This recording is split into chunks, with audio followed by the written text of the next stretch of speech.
నమస్తే, welcome to Meta news. ముందుగా ఈ వీడియోని లైక్ చేయండి, షేర్ చేయండి. మరిన్ని ఇంట్రెస్టింగ్ పొలిటికల్ అప్డేట్స్ కోసం మెటా న్యూస్ని సబ్స్క్రైబ్ చేయండి. ఇక మ్యాటర్లోకి వస్తే, గత ఏడాది తెలంగాణ అసెంబ్లీ ఎన్నికల సందర్భంగా ఉమ్మడి ఖమ్మం జిల్లాపై కాంగ్రెస్ స్పెషల్ ఫోకస్ పెట్టింది. జిల్లా వ్యాప్తంగా కాంగ్రెస్ అగ్రనేతలు ప్రచారం నిర్వహించారు. ఉమ్మడి ఖమ్మం జిల్లాలో బీఆర్ఎస్ తరఫున గెలిచిన ఏకైక స్థానం భద్రాచలం మాత్రమే.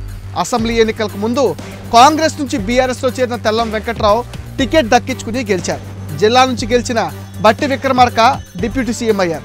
తుమ్మల నాగేశ్వరరావు, పొంగులేటి శ్రీనివాసరెడ్డి కూడా గెలిచి మంత్రులయ్యారు. కాంగ్రెస్ గెలిచిన తర్వాత బీఆర్ఎస్ నుంచి గెలిచిన భద్రాచలం ఎమ్మెల్యే తెల్లం వెంకట్రావు సీఎం రేవంత్ రెడ్డి కలిశారు. అప్పట్లో ఆయన పార్టీ పైన బీఆర్ఎస్ నేతలు కామెంట్లు కూడా చేశారు. అయితే తాను పార్టీ మార్చలేదని చెప్పుకొచ్చిన తెల్లం తాజాగా మరోసారి సీఎం రేవంత్ను కలవడం రాష్ట్ర రాజకీయాల్లో హాట్ టాపిక్ అయింది. తెల్లం కుటుంబ సభ్యులను దగ్గరుండి మరీ మంత్రి పొంగులేటి శ్రీనివాసరెడ్డి సీఎం దగ్గరికి తీసుకెళ్లడాన్ని బట్టి చూస్తే ఖమ్మంలో బీఆర్ఎస్ ఖాళీ కావడం ఖాయంగా కనిపిస్తోంది.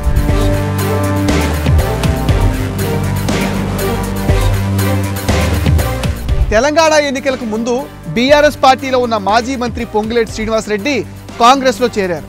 అప్పుడే ఆయన బీఆర్ఎస్ అధినేత కేసీఆర్కి ఛాలెంజ్ చేశారు. ఖమ్మం జిల్లా నుంచి ఒక్క బీఆర్ఎస్ ఎమ్మెల్యేను కూడా అసెంబ్లీ గేటు దాటనివ్వనన్నారు. అయితే పొంగులేటి సవాల్ పైన కేసీఆర్ అప్పట్లో ఘాటుగానే స్పందించారు. ఖమ్మం జిల్లాలో ఎవరికి ద్రోహం చేశారో ప్రజలకు తెలుసు, వాళ్లే తగిన బుద్ధి చెప్తారన్నారు. కానీ కాంగ్రెస్కు ప్రజలు అనుకూలంగా తీర్పిచ్చారు. భద్రాచలం తప్ప మిగిలిన 8 నియోజకవర్గాల్లో కాంగ్రెస్ జెండా రెపరెపలాడింది. మిత్రపక్షమైన సిపిఐ కొత్తగూడెంలో గెలిచింది. ఖమ్మం జిల్లా నుంచి బీఆర్ఎస్ నేతల్ని ఒక్కరిని కూడా అసెంబ్లీలోకి రానివ్వనన్న పొంగులేటి శ్రీనివాసరెడ్డి ఈ విధంగా పంతం నెగ్గించుకుంటున్నారు. అన్నీ అనుకున్నట్టు జరిగితే త్వరలోనే ఖమ్మంలో బీఆర్ఎస్ మొత్తం ఖాళీ అయి కాంగ్రెస్ తిరుగులేని శక్తిగా మారనుంది. రాబోయే లోక్సభ ఎన్నికల్లోనూ కాంగ్రెస్ ఖమ్మం లోక్సభ సీటు చేజిక్కించుకునేందుకు పొంగులేటి శ్రీనివాసరెడ్డి ప్లాన్ చేస్తున్నారు. ఇది మెటా న్యూస్ అప్డేట్. ఈ వీడియోని తప్పకుండా లైక్ చేయండి, షేర్ చేయండి.